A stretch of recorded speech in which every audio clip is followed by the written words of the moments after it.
कहानी का चस्का में आज मैं लेकर आई हूँ तेनालीराम की कहानी होली और महामूर्ख की उपाधि। विजयनगर की होली आसपास के कई गांवों में काफ़ी मशहूर थी। इस पर्व को यहाँ बड़ी धूमधाम के साथ मनाया जाता था। खुद महाराज कृष्णदेव राय भी इस मौके पर होने वाले आयोजनों में बढ़ चढ़कर भाग लेते थे। इस दिन किसी एक निवासी को महामूर्ख की उपाधि से नवाजा जाता था। साथ ही 10,000 सोने की मुद्राएं भी भेंट की जाती थी। अपनी सूझबूझ और वाकपटुता के कारण तेनालीराम हर साल इस उपाधि को अपने नाम करता था। इस बार होली का त्यौहार नज़दीक था। तभी दरबारियों ने मिलकर तय किया कि इस साल किसी भी कीमत पर तेनालीराम को यह उपाधि नहीं लेने देंगे। दरबारियों ने योजना बनाई कि तेनालीराम को चुपके से भांग पिला देंगे ताकि तेनालीराम होली के उत्सव में हिस्सा ही ना ले सके।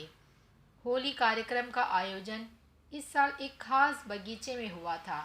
वहाँ खूबसूरत सजावट के साथ ही होली खेलने वाले लोगों के लिए रंग, इत्र से तैयार गुलाल और तरह तरह के पकवान रखे गए थे।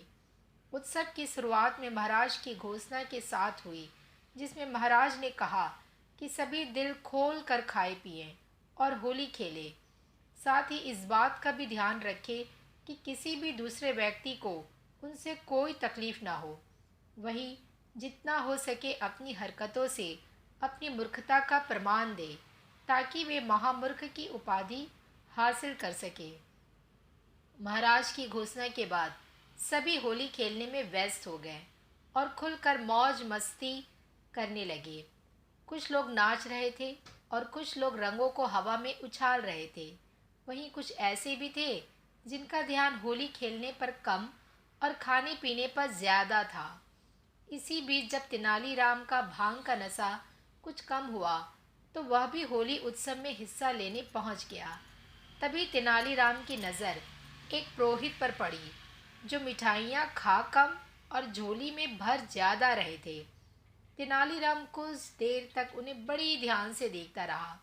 पुरोहित की झोली और दोनों जेबें जब मिठाइयों से भर गई तो तेनालीराम उनके करीब गया।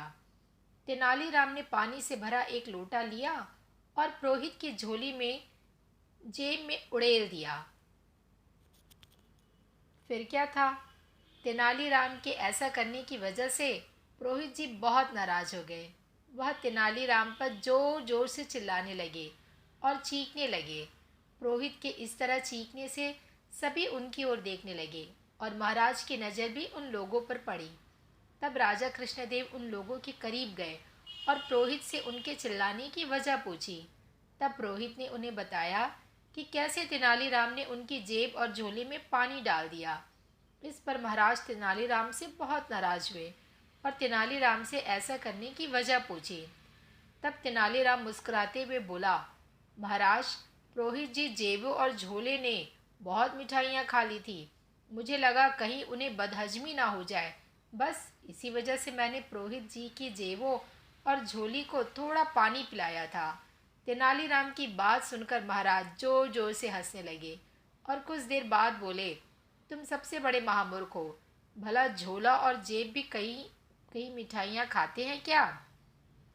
महाराज की बात सुनकर तेनालीराम को भी हंसी आ गई। उसने पुरोहित की जेबों व झोले को पलट दिया। ऐसा करते ही सारी बर्फी और मिठाइयाँ घास पर गिर गई। पुरोहित जी भी अपने किए पर बहुत शर्मिंदा हुए। देखते ही देखते वहाँ मौजूद सभी लोग जोर जोर से हंसने लगे। तभी तेनालीराम ने महाराज से पूछा कि क्या आपने मुझे महामूर्ख कहकर पुकारा? वही तेनालीराम ने वहाँ मौजूद अन्य दरबारियों से भी यही पूछा, क्या आप सबको भी मैं महामूर्ख लगता हूँ? तब सभी ने एक स्वर में कहा, तुमने जो अभी हरकत की है वह महामूर्ख वाली ही है। बस फिर क्या था, हर साल के जैसे ही इस साल भी होली के मौके पर दी जाने वाली महामूर्ख की उपाधि चालाक और चतुर तेनालीराम को ही मिली। साथ ही उसे 10,000 स्वर्ण मुद्राएं भी दी गई। इस कहानी से हमें यह सीख मिलती है कि होली उत्सव और महामूर्ख की उपाधि कहानी से हमें यह सीख मिलती है कि विपरीत परिस्थिति में भी यदि व्यक्ति बुद्धि और समझदारी से काम ले तो जीत जरूर मिलती है। फिर मिलूंगी आपसे एक नई कहानी के साथ। ऐसी ही और कहानी सुनने के लिए इस चैनल को सब्सक्राइब करना ना भूलें। अपना मैसेज ज़रूर लिखें। फिर मिलेंगे, तब तक के लिए बाय बाय।